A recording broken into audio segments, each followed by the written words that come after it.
លោកអ្នកនាងជាទីមេត្រីនៅក្នុងនីតិស្វែងយល់ពីប្រវត្តិសាស្ត្រកម្ពុជានាសប្តាហ៍នេះលោកអ្នកនាងនឹងបានស្ដាប់ការរៀបរាប់បន្តអំពីរាជាណាចក្រនគរភ្នំ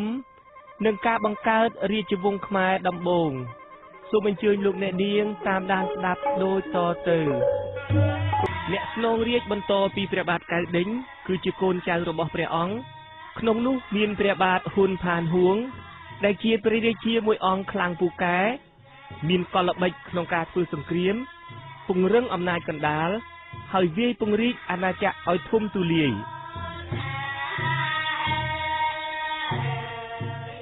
ស្ដេចអង្គនេះសោយទីវង្គតក្នុងព្រះជន្ម90ព្រះវស្សានៅដើមសតវត្សទី3នៃគ្រិស្តសករាជព្រះរាជបុត្ររបស់ព្រះអង្គព្រះនាមប៉ានត្រូវជ្រើសតាំងឲ្យឡើងស្នងរាជបន្តពីព្រះអង្គប៉ុន្តែព្រះរាជាអង្គថ្មីនេះបានប្រគល់កិច្ចការរដ្ឋទាំងអស់ទៅឲ្យមេទ័ពម្នាក់ឈ្មោះស្រីមេរៈមើលកិច្ចការជំនួសព្រះអង្គសោយរាជបានតែ3ឆ្នាំក៏សុគតទៅ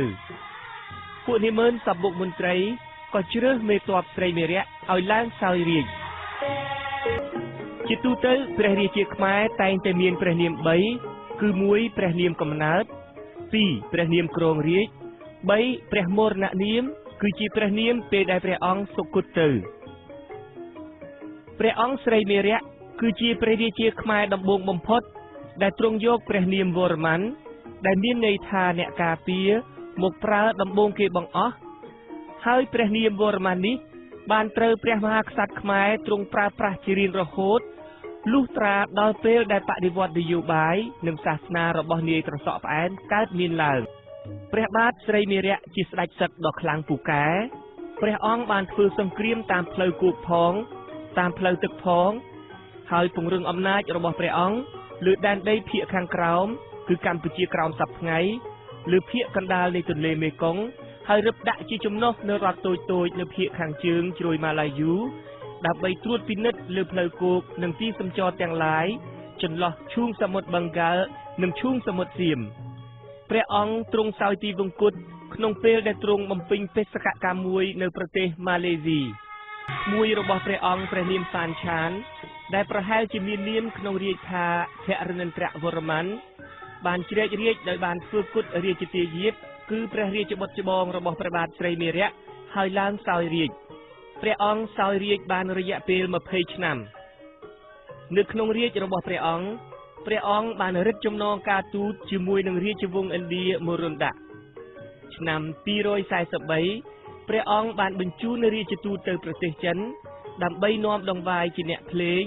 និងផលិតផលផ្សេងៗទៅថ្វាយស្ដេចក្រុងចិនគឺនៅក្នុងរាជព្រះអង្គសានឆាននេះហើយដែលបានសាងសិលាចារឹកខ្មែរដែលចាស់ជាងគេជាភាសាសំស្ក្រឹតក្នុងដែនសមន្តរដ្ឋមួយរបស់អាណាចក្រនគរភ្នំ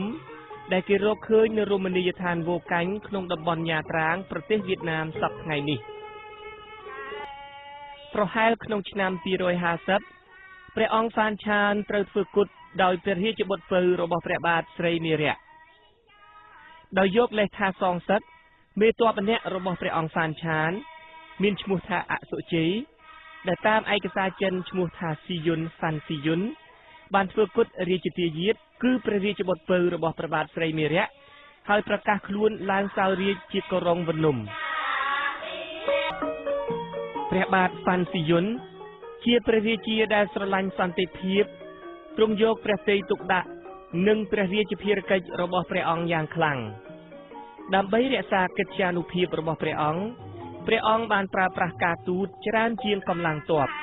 ព្រះអង្គទ្រង់រក្សាចំណងតាក់ទងជាប្រក្រតីជាមួយព្រះរាជវាំងមរុណ្ឌៈពីឆ្នាំ268ដល់ឆ្នាំ287ព្រះអង្គបានបញ្ជូនរាជទូតទៅប្រទេសចិនមួយចំណែកទៀតជាមួយនឹងអាណាចក្រចម្ប៉ាដែលស្ថិតនៅភាគខាងកើតនគរភ្នំព្រះអង្គបានរឹតចំណងតាក់ទងយ៉ាងជិតស្និទ្ធបំផុតរហូតដល់គេជឿបានថាប្រហែលជាព្រះអង្គបានពង្រីកអធិរាជភាពរបស់ព្រះអង្គលើប្រទេសចម្ប៉ានោះថែមទៀតផង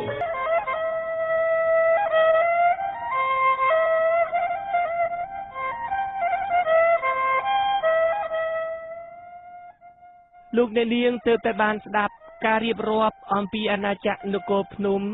និងការបង្កើតរាជវង្សខ្មែរដំបូងនៅសប្តាហ៍ក្រោយលោកអ្នកនាងនឹងបានស្ដាប់ការទទួលឥទ្ធិពលឥណ្ឌាលើកទី2សូមអញ្ជើញលោកអ្នកនាងរងចាំតាមដានស្ដាប់កុំបីខានឡើយ